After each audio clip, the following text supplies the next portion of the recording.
ದೇವರಾಜ ಅರಸರವರು ಬೇರೆ ಪಕ್ಷ ಮಾಡಿದಾಗ ಇವರು ಕಾಂಗ್ರೆಸ್ನಲ್ಲೇ ಉಳಿದ್ರು. ಆಗ ಲೋಕಸಭಾ ಚುನಾವಣೆ ನಡೆಯಿತು. ಲೋಕಸಭಾ ಚುನಾವಣೆಯಲ್ಲಿ ಆಗ 27 ಸ್ಥಾನಗಳಿದ್ದವು ಅಲ್ಲ, 27 +1 ನಮ್ಮ ಇವ್ರು ಗೆದ್ದಿದ್ರು ಜನತಾ ಪಾರ್ಟಿ ಇಲ್ಲಿಂದ. ಕೃಷ್ಣಯ್ಯರಲ್ಲೇ ಅವ್ರಿಗಿಂತ ಹಿಂದೆ ಇದ್ರಲ್ಲ, ಶ್ಯಾಮಣ್ಣ. ನೀನು ಈ ಜಯಸಿಂಹ ಸುಳ್ಳು ಹೇಳ್ತಾ ಇದೆಯಲ್ಲ, ಯಾಕೆ? ಶ್ಯಾಮಣ್ಣ ಇದ್ರು. ಆದ್ರೆ ದೇವರಾಜ ಅರಸರವರು ಅವ್ರ ಪಾರ್ಟಿ ಸಂಪೂರ್ಣ 1 ಸ್ಥಾನಗಳನ್ನು ಕೂಡ ಗೆಲ್ಲಿಲ್ಲ. ಆಗ್ಲೇ ಪ್ರಸನ್ನ ಕುಮಾರ್ ಗೆದ್ದಿದ್ದದು ಅಂತ ಅನ್ಸುತ್ತೆ ಅಲ್ಲ, ಆಗ್ಲೇ ಗೆದ್ದಿದ್ದದು. ಪ್ರಸನ್ನ ಕುಮಾರ್ ಅವರು ನಾನು ಹಿಂದೆ ಮಿನಿಸ್ಟರ್ ಆಗಿರುವಾಗ ಒಮ್ಮೆ ಭೇಟಿಯಾಗಿದ್ರು. ಅದಾದ್ಮೇಲೆ ಬಹಳ ವರ್ಷಗಳ ನಂತರ ಈಗಲೇ ಭೇಟಿ ಆಗ್ತಾ ಇರೋದು. ಇವರು ಗುಂಡೂರಾಯರ ಬಹಳ ಸಮೀಪವರ್ತಿ. ಯಾವಾಗ ಗುಂಡೂರಾಯರ ಜೊತೆ ಗೆದ್ದಿದ್ರು. ನಮ್ಮ ಪ್ರೇಮ್ ಕುಮಾರ್ ಇದಾರಲ್ಲ, ನಾನು ಲೋಕಸಭಾ ಚುನಾವಣೆ ನಡೀತಾ ಇತ್ತು, ಇವರು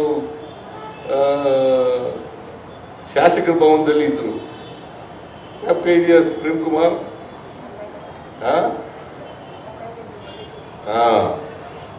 ನಾನು ಆ ಲೋಕಸಭಾ ಚುನಾವಣಾ ಸಂದರ್ಭದಲ್ಲಿ ಇವ್ರನ್ನ ಭೇಟಿ ಮಾಡಿದ್ದೆ. ಏನಾಗುತ್ತೆ ಚುನಾವಣೆ ಅಂತ ಹೇಳಿ ಪ್ರೇಮ್ ಕುಮಾರ್ ಕೇಳಿದೆ. ನಾವು ಗೆಲ್ತೀವಿ ಸಾರ್ ಅಂತ ಪ್ರೇಮ್ ಕುಮಾರ್ ಹೇಳಿದ್ರು. ಆಮೇಲೆ ಗುಂಡೂರಾಯರ ಕಾಲದಲ್ಲಿ ಒಬ್ರು ಮುಸ್ಲಿಂ ಇದ್ರಲ್ಲ, ಯಾರೋ ಹೆಸರು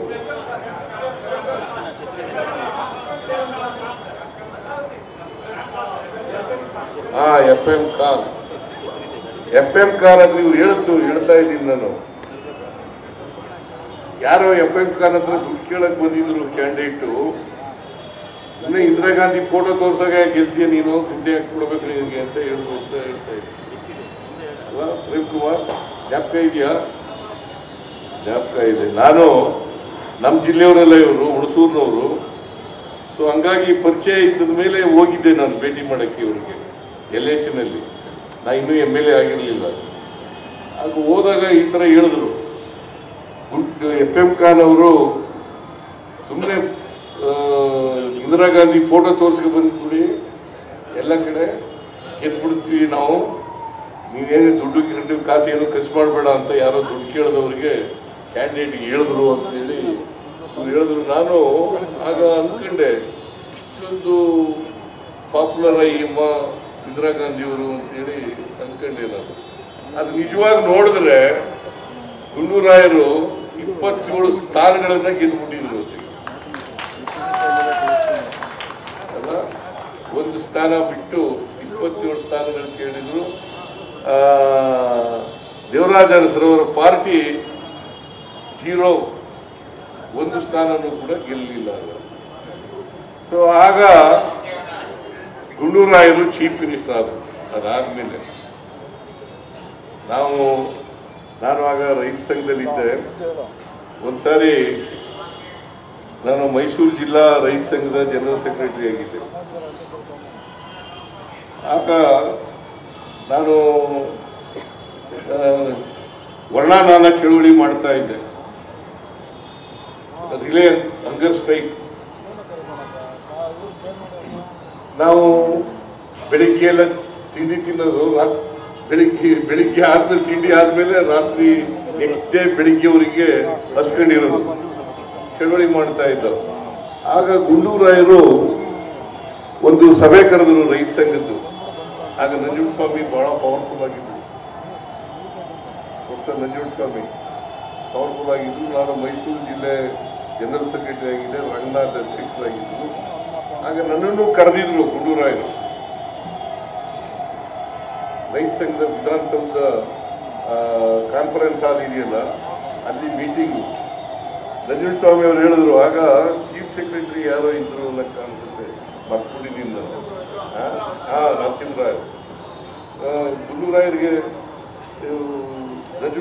ಇವ್ರು ಹೇಳಿದ್ದು ನಜುಲ್ ಸ್ವಾಮಿ ನೋಡಿ, ನಜುಲ್ ಸ್ವಾಮಿ ಗುಂಡೂರಾಯರೇ ಮೊದಲನೇ ಕೂಲಿ ಇದರನ್ನು ಕಳಿಸ್ತೀವಿ ಅಂತಂತಂದು ಗುಂಡೂರಾಯರ ಆಮೇಲೆ ಸಮಾಧಾನ ಹೇಳಿ ಇದ್ರೆ ನಾನು ನರಸಿಂಹರಾಯ ಮೀಟಿಂಗ್ನಲ್ಲಿ ಆ ಮೀಟಿಂಗ್ನಲ್ಲಿ ಅವ್ರು ಹೇಳಿದ್ದು ಅವತ್ತು ಏನಂತ ಹೇಳಿದ್ರು ಅಂತಂದ್ರೆ, ನಿಮ್ಮ ಚೀಫ್ ಸೆಕ್ರೆಟರಿ ಇದರಲ್ಲ ಅವರು ಮೊದಲನೇ ಕೂಲಿ, ಅವ್ರನ್ನ ನಾನು ಹೇಳಿದ್ದಲ್ಲ, ನಜುಲ್ ಸ್ವಾಮಿ ಹೇಳಿದ್ದು, ಡಾಕ್ಟರ್ ನಜುಲ್ ಸ್ವಾಮಿ ಹೇಳಿದ್ದು.